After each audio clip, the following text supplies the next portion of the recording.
honorée, très heureuse de jouer en France un texte qui parle d'une page de l'histoire de mon pays, de notre pays. En Roumanie, la résistance continue contre finalement un gouvernement corrompu, contre des multinationales qui croient pouvoir tout faire. Et maintenant, la situation s'aggrave par rapport à l'exploitation du gaz de schiste. Donc voilà, pour moi, c'était une soirée très importante d'être ici devant vous et de dire une fois de plus qu'il faut qu'on résiste, qu'on respire profondément, qu'on résiste. Et je pense qu'à un moment donné, les choses vont finalement bien. C'est une pièce qui s'appelle Amalia respire profondément, qui est écrite par une auteure roumaine, Alina Nelega. C'est un texte qui a été beaucoup joué en Roumanie. Le metteur en scène, il est roumain également, il s'appelle Bobby Pricop. Elle est au Théâtre des Déchargeurs jusqu'au 23 novembre à 19h30, voilà, c'est pour la pub. Pour moi, c'est très très important parce que c'est un texte qui parle de toute l'époque communiste en Roumanie, entre 1945, juste après la guerre, peut-être 46 et 89. Donc c'est la vie d'une femme qui, à différents âges de sa vie, traverse cette époque communiste. Pour moi, c'est très important quand même de jouer ce texte en France, dans un pays qui n'a qu'une image au niveau idéologique du communisme. Il y a peut-être même encore des gens qui adhèrent à cette idéologie. C'est de jouer ce texte pour dire « Ok, je suis d'accord qu'au niveau de l'idéologie, c'est séduisant, mais regardez ce que ça fait en réalité. Regardez ce que c'est un régime totalitaire. Regardez comment les gens ont vécu. » Parce que l'auteur, Alina Nelega, elle a eu cette intelligence formidable.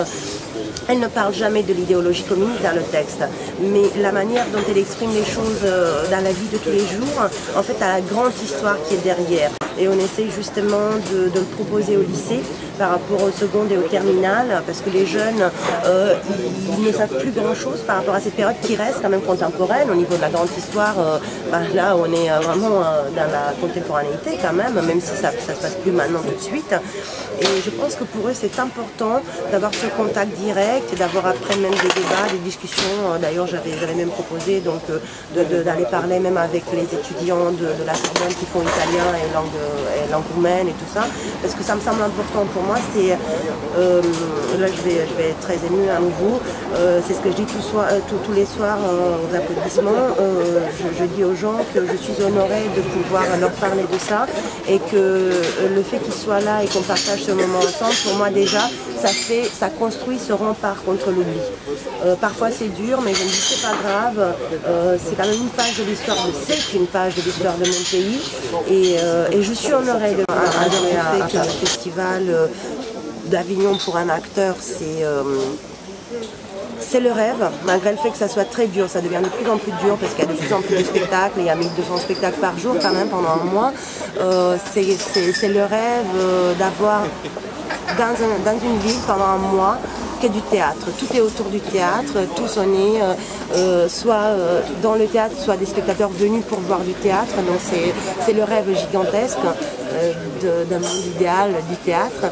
Et après pour moi Avignon c'est important parce que c'est là que j'ai rencontré mes plus grands amis en France.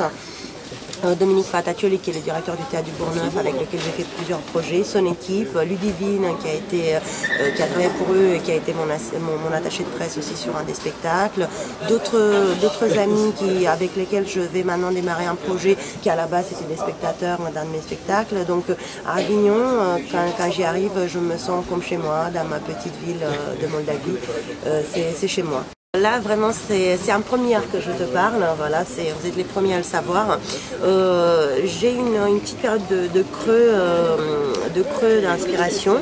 Et là, comme je joue Amalia tous les soirs et tout, je pense qu'il y a quelque chose qui se passe, une espèce de gestation. Donc là, effectivement, j'ai deux projets en tête, trois projets en tête. Et j'espère qu'à fin 2014, au moins deux seront déjà réalité.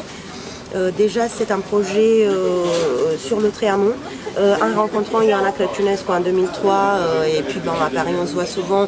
Je savais qu'elle avait fait une adaptation des Chants de Maldoror de le Trianon qui s'appelait Les délices de la cruauté. Et comme moi je suis fascinée par l'écriture de le Trianon, je lui avais toujours dit il faut qu'on reprenne ça, il faut que je le donne et tout. Et le moment n'était jamais là. Et là, elle est venue vers moi, elle m'a dit écoute, si on reprenait le Trianon, Donc là, je pense qu'on va essayer de reprendre ce spectacle. Ensuite, là j'ai une idée, mais c'est vraiment en première, hein, voilà, avec George Bodocan que vous devez connaître, qui est un artiste roumain, un graphicien qui habite à Paris aussi. Il m'avait appelé il y a quelques mois pour me dire, écoute Codrina, parce qu'on avait déjà travaillé ensemble, si on faisait une performance sur les poèmes de Gerasim Luca, et quand il m'a dit Gerasim Luca, j'ai fait ah bah oui je veux. Et bon, après je suis partie, j'ai repris Amalia et tout, ça n'a pas été possible. Et là je pense que j'ai trouvé la formule. Pour l'instant c'est un secret, mais ça va être, je pense qu'on va avoir des musiciens et tout. Je pense que ça va se faire le plus vite. L'équipe de Eugen Jevelano avec Jan Verburg, qui est comédien et metteur en scène. Il vient d'avoir son acceptation pour le concours de Théâtre 13 pour les jeunes metteurs en scène, où il va préparer donc un spectacle pour le concours, mais le dossier a été accepté. Et voilà, ça, en fait, on va commencer le mois de novembre de travailler ensemble.